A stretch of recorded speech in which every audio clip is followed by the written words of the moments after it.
Welcome you all in shape creation academy of accounts. Students, आज का जो session है वो बहुत इंटरेस्टिंग होने वाला है क्योंकि कई स्टूडेंट्स के माइंड में ये कोई कंफ्यूजन रहती है कि कंसिस्टेंसी कंसेप्ट क्या है, हम किस चीज़ की कंसिस्टेंसी की बात कर रहे हैं, हम कंपनी जो हमारी कंपनी है उसके परफॉर्मेंस उसके प्रॉफिट की कंसिस्टेंसी की बात कर रहे हैं, या हम जितनी भी ट्रांजेक्शन हो रही है वो उसकी कंसिस्टेंसी की बात कर रहे हैं, हम किस चीज़ की कंसिस्टेंसी की बात कर रहे हैं। तो कई स्टूडेंट्स के माइंड में ये कंफ्यूजन थी, बहुत सारी क्वेरीज मेरे पास आई, तो मैंने ही सोचा कि एक वीडियो इस पर्टिकुलर प्रिंसिपल या कॉन्सेप्ट पे बनाई जाए जिसमें आपको पूरा मटेरियल मिलेगा। अगर एग्जाम में आपका एक लॉन्ग क्वेश्चन इसी पर्टिकुलर प्रिंसिपल में पूछा जाता है तो स्टूडेंट ये वीडियो आपको बहुत हेल्प करेगी। इसमें आपको मीनिंग के साथ मैं आपको कुछ एग्जाम्पल्स बताऊंगी, तो उसकी हेल्प से आप एक अच्छा मटेरियल प्रिपेयर कर सकते हो। तो स्टूडेंट्स निकाल लीजिए अपनी नोटबुक और पेन, स्टार्ट करते हैं आज का सेशन। सी गाइस, जो टॉपिक नेम है कंसिस्टेंसी कॉन्सेप्ट, कंसिस्टेंसी। तो यहाँ पे हम जो वर्ड कंसिस्टेंसी या यूज कर रहे हैं, हम किसके लिए यूज कर रहे हैं? Accounting principles, rules and methods के लिए यूज कर रहे हैं। एज यू नो, अकाउंट्स के अंदर हम बहुत सारे accounting methods, different rules use करते हैं, ठीक है। तो अगर इसमें हमने ये स्टडी करेंगे प्रिंसिपल के अकॉर्डिंग, जो भी आप अकाउंटिंग प्रिंसिपल, मेथड्स या रूल्स आप यूज कर रहे हो, आपको हर साल ईयर टू ईयर वही मेथड्स, वही रूल्स यूज करने हैं कंसिस्टेंट वे में, सिमिलर वे में। आपको वो मेथड्स चेंज नहीं करनी, ठीक है। यानी कि आपको क्या करना है? Same method, same accounting principle use करने ईयर टू ईयर। उनको किसी तरीके से उनमें किसी भी तरह का बदलाव नहीं होना चाहिए। अब ये ऐसा हम क्यों कह रहे हैं कि सेम मेथड यूज करनी चाहिए, किसी तरह का चेंज नहीं होना चाहिए? उसके पीछे एक रीजन है गाइस। वो क्या रीजन है? आपको पता है कि अकाउंट्स के अंदर एक प्रैक्टिस है। क्या प्रैक्टिस है?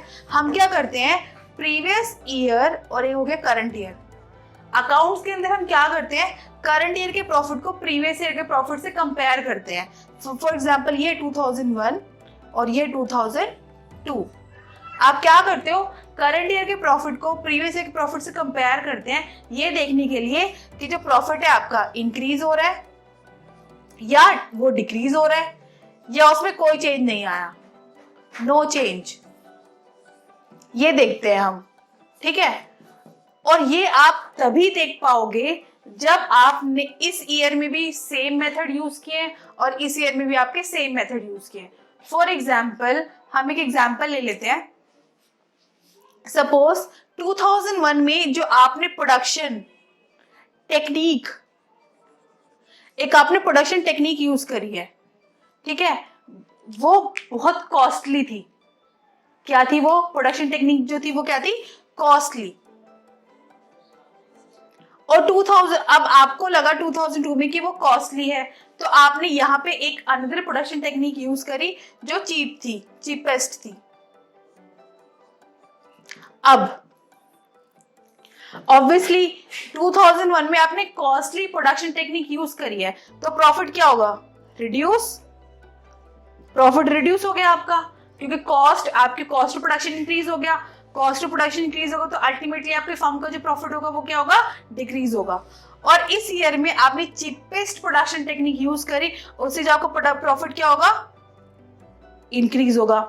अब आप क्या करोगे, 2002 के प्रॉफिट को 2001 से कंपेयर करोगे और आपको प्रॉफिट क्या हो जाएगा? इंक्रीज। और आप बहुत खुश हो रहे हो कि यस हमारा प्रॉफिट इंक्रीज हो गया। अरे भाई, ये प्रॉफिट गलत है। आप इस इंक्रीज प्रॉफिट को देख के खुश नहीं हो सकते, क्योंकि आपने दोनों ईयर में जो टेक्निक यूज करी है वो क्या है? डिफरेंट टेक्निक यूज करी है। यहाँ पे जो टेक्निक यूज करी वो कॉस्टली थी, यहाँ पे जो टेक्निक यूज करी वो चीपेस्ट। तो ऑब्वियसली प्रॉफिट आपका 2002 का वो इंक्रीज होना ही था। तो अगर आप इस इंक्रीज हुए प्रॉफिट को लेकर खुश हो रहे हो तो ये आपकी बहुत बड़ी गलतफहमी है, ठीक है। तो इस चीज से बचने के लिए अगर आपको ये तो प्रॉफिट को तो कंपेयर करना ही है, बट आपको करेक्ट तरीके से प्रॉफिट को डिटरमाइन करना है। वो आप तभी कर पाओगे जब आप दोनों ईयर में same production technique, same accounting method, same accounting principle use करोगे। क्योंकि स्टूडेंट्स, आपको पता है कि जो कंपैरिजन करते हैं हम, वो हमेशा सिमिलर चीजों में होता है। अगर आप एक बॉय दो बॉयज हैं, अगर आप दोनों, एक बॉय की हाइट ले रहे हो और दूसरे बॉय का वेट ले रहे हो, हाइट और वेट कंपेयर, तो वो कंपैरिजन नहीं होगा। हाँ, अगर आपको कंपैरिजन करना है तो अगर एक बॉय की हाइट ले रहे हो दूसरे की भी आपको हाइट लेनी पड़ेगी, एक का वेट ले रहे हो दूसरे का भी आपको क्या लेना पड़ेगा, वेट लेना पड़ेगा। ठीक है, तो अगर आप चाहते हो कि आपकी फर्म करंट ईयर के प्रॉफिट को प्रीवियस ईयर के प्रॉफिट से कंपेयर कर सके, तो आपको दोनों ईयर में जो भी आप अकाउंटिंग टेक्निक यूज कर रहे हो वो आपको सेम रखनी है, वो टेक्निक आपको चेंज नहीं करनी। इतना क्लियर है स्टूडेंट्स? तो आपके माइंड में ये बैठ जाना चाहिए। इस कॉन्सेप्ट के अकॉर्डिंग बिजनेस के अंदर जो भी आप accounting techniques, methods, rules, principal use कर रहे हो, आपको कंसिस्टेंट वे में वही मेथड यूज करने हैं, वो आपको ईयर टू ईयर चेंज नहीं करने, in order to make the firm कि वो प्रॉफिट्स को क्या कर सके, ईयर्स के प्रॉफिट को क्या कर सके, कंपेयर कर सके। इतना क्लियर है? अब यहाँ पे हम ले लेते हैं एग्जाम्पल। अब स्टूडेंट्स, एक टर्म है डेप्रिशिएशन। डेप्रिशिएशन, अब वैसे डेप्रिशिएशन क्या होता है ये मैं आपको आने वाली वीडियो में अच्छी तरीके से एक्सप्लेन करूंगी, बट आपको ये कॉन्सेप्ट समझने के लिए सिर्फ इतना पता होना चाहिए, डेप्रिशिएशन एक वो अमाउंट है जिससे आपकी एसेट की वैल्यू कम होती है, डिक्रीज होती है। सपोज आप एक एसेट परचेज करके लाए, उसकी वैल्यू 1 लाख थी, आफ्टर 2 मंथ्स उसकी वैल्यू हुई 90,000, तो आपकी एसेट की वैल्यू में कितने अमाउंट से गिरावट आई, 10,000 रुपीज से। तो उसको हम जो 10,000 रुपीज उसको हम बोलते हैं डेप्रिशिएशन। अब स्टूडेंट्स, अकाउंट्स के अंदर क्या है, डेप्रिशिएशन एक टर्म है, उसको कैलकुलेट करने के लिए नंबर ऑफ मेथड्स है, लेकिन फिलहाल मैं यहाँ पे आपको सिर्फ 2 मेथड्स बता रही हूँ। वन इज, ये आप नोट डाउन कर लेना, one is straight line method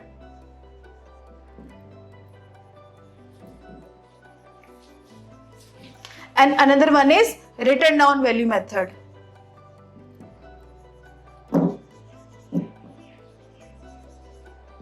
अब ये मेथड क्या है, किस तरीके से हम कैलकुलेट करते हैं, स्टूडेंट्स यहाँ पे डीप में जाने की आपको इसकी कोई रिक्वायरमेंट नहीं है। यहाँ पे आपको एक छोटी सी चीज क्रैम करनी पड़ेगी, नाम आपको क्रैम करने पड़ेंगे कि डेप्रिशिएशन एक टर्म है, उसको कैलकुलेट करने के लिए 2 मेथड है, स्ट्रेट लाइन मेथड और रिटन डाउन वैल्यू मेथड। तो आप ये बताओगे कि अगर आप 2001 में डेप्रिशिएशन को कैलकुलेट करने के लिए किसी ईयर में स्ट्रेट लाइन मेथड यूज कर रहे हो, सपोज आप 2000 में स्ट्रेट लाइन मेथड यूज कर रहे हो, तो स्टूडेंट्स 2002 में भी आपको स्ट्रेट लाइन मेथड ही यूज करना है। अगर आप रिटन डाउन यूज कर रहे हो 2001 में, तो 2002 में भी आपको रिटन डाउन ही यूज करना है। ऐसा नहीं है 2000 में आप स्ट्रेट लाइन यूज कर रहे हो और 2002 में आप रिटन डाउन यूज कर रहे हो, क्योंकि अगर आप ऐसा करोगे तो आप प्रॉफिट को कंपेयर नहीं कर पाओगे, क्योंकि आपने जो अपने अकाउंटिंग टेक्निक्स है वो चेंज कर दी। क्लियर है? ये स्टूडेंट इसमें डीप में मत जाना, इसमें डीप में जाने के लिए हमें एक अनदर चैप्टर स्टडी करना पड़ेगा, जो डेप्रिशिएशन है वो हम आगे आने वाली वीडियो में स्टडी करेंगे। इतना क्लियर है आपको? ठीक है, ये अभी फिलहाल के लिए आप ये क्रैम कर लेना। डन?